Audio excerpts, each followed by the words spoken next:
Tuhan adalah gembalaku, takkan kekurangan aku.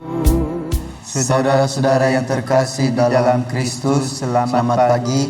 Salam jumpa lagi dalam Sabda Siap Saji, Sabtu 22 April 2023. Marilah kita berdoa dalam nama Bapa, Putra, dan Roh Kudus. Amin.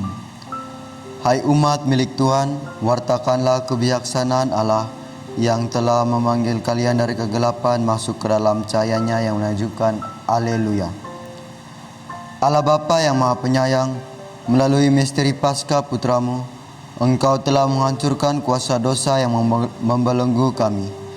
Semoga kami semakin mampu menghayati kebebasan sejati sebagai putra dan putrimu yang terkasih.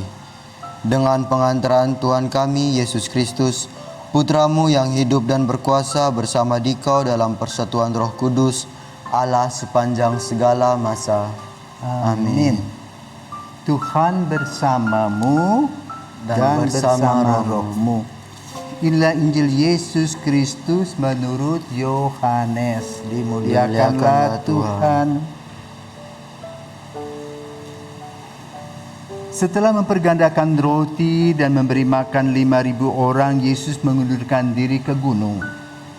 Ketika hari sudah mulai malam, murid-murid Yesus pergi ke danau, lalu naik ke perahu dan menyeberang ke Kapernaum. Ketika hari sudah gelap, Yesus belum juga datang mendapatkan mereka, sedang laut bergelora karena angin kencang. Sesudah mereka mendayung kira-kira 2-3 mil jauhnya, mereka melihat Yesus berjalan di atas air mendekati perahu itu. Maka ketakutanlah mereka. Tetapi Yesus berkata kepada mereka, "Ini aku, jangan takut." Mereka lalu mempersilahkan Yesus naik ke perahu, dan seketika itu juga perahu mereka sampai ke pantai yang mereka tuju. Demikianlah sabda Tuhan. Terpujilah Kristus. Nah Romo, kan dalam Injil diceritakan bahwa murid-murid takut ketika melihat Yesus mulai mendekati perahu. Saya mau tanya nih Romo, apa yang menyebabkan para murid takut padahal mereka tahu sendiri mereka bersama dengan Yesus? Oke. Kalau kamu pergi tengah malam di sebuah tempat yang biasanya disebut tenget, ya, atau jangan jauh-jauh lah. Kita kan punya pengalaman. 11 hari yang lalu nenek meninggal. Ya. Habis dikubur itu, katanya malam-malam itu mereka mendengar tongkat oma atau nenek itu. Plek, prok, plek, plek, plek, plek. Yang dengar itu Romo Asi dan Frater Pedro. Sudah prak, prak, prak, dia lempar. Lalu Kak Iren juga dengar, di bagian satpam itu mendengar. Bulu kuduk berdiri. Dan mereka cari tidak ada. Nah, pandangan seperti itu pada zaman Yesus lebih banyak lagi. Kita di sini sudah begitu banyak lampu terang juga masih takut, ya?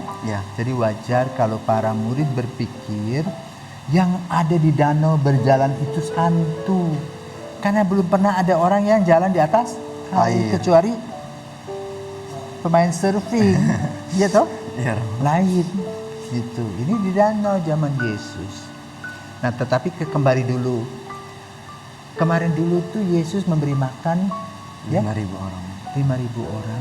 Dengar-dengar katanya timbelnya, ya, timbel, tahu timbel? Tidak, Bro. Itu ya, 5 roti 2 ikan tuh kamu yang kasih. Iya. Kok kamu mau kasih sebagai anak, bagaimana? Kan sebagai bentuk peduli terhadap sesama. Bagus.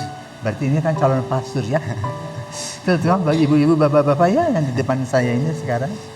Itu ada hati ya. Jadi anak muda itu mempunyai hati ingin berbagi, dan Yesus tersentuh dengan hati anak ini. Seperti kalau kita perhatikan ini Beato Carolus Acutis, ya. Carolus Acutis itu hebat sekali.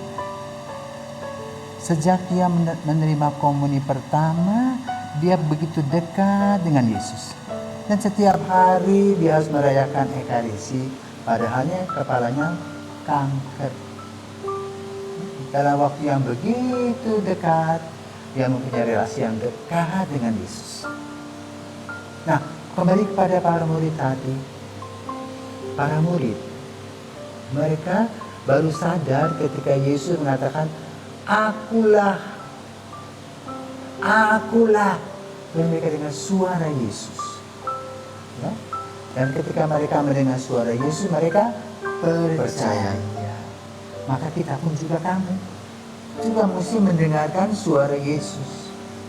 Dito, apakah engkau memanggil nelayan manusia, penjala manusia? Kata Yesus kepada mereka, itu nggak usah dijawab sekarang. Refleksi, dengar baik-baik. Nah, para murid tadi mendengar kata-kata Yesus itu dan mereka percaya. Ya. Kalau itu hantu berbunyi apa? Ya, gitu dong. Tapi inilah aku. Jadi boleh katakan para murid itu baru saja melihat mujizat yang dibuat oleh Yesus. Bagaimana 5 roti 2 ikan bisa memberi kenyang begitu ribuan orang, bahkan sisanya bakul-bakulan. Kali ini para murid diajak untuk melihat. Setelah Yesus mempergandakan roti, kemudian dia pergi ke gunung seorang diri berdoa. Ya, bukan untuk seperti kita ini kan suka sekali tampil pesona, ternyata tebar pesona. Yesus tidak. Yang penting tujuan dan tugasnya sudah dilakukan dengan baik, melayani sesama. Maka dia menyingkir, istilahnya berdoa di sana. Kemudian dia juga ingin berjumpa kembali dengan para murid karena melihat situasi danau yang mengamuk. Bayangkan, dia dalam keadaan mereka ketakutan karena ombaknya begitu besar. Yesus berjalan di atas air, artinya apa? Dia ingin menyapa, dia ingin memberikan jalan keluar kepada mereka yang mengalami kesulitan. Dan ketika mereka semakin takut, Yesus berteriak, inilah aku. Dan sesudah itu danau menjadi tenang dan hati mereka pun tenang kembali. Maka saudara kekasih, bila kita mempunyai masalah, mari kita datang pada Yesus. Duduk atau napas dengan baik-baik apa yang dikatakan oleh Yesus. Baru kita akan mendapatkan sebuah jawaban yang pasti yang akan menenangkan dan memberikan kita damai sejahtera. Kalau itu selamat mendengarkan suara Tuhan. Ya, siapa tahu Tuhan bilang gitu, mau jadi pastor nanti, nggak mau Yesus, tapi besoknya lagi seperti Samuel itu loh. Ya, Samuel, kan gitu. Samuel, Dito, lajulah kamu. Ya, doalah di hadapan Tuhan Yesus, dengarkan dia baik-baik, dan kita akan mendapat jawaban yang tepat. Selamat pagi, sampai jumpa lagi. Amin.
Tuhan.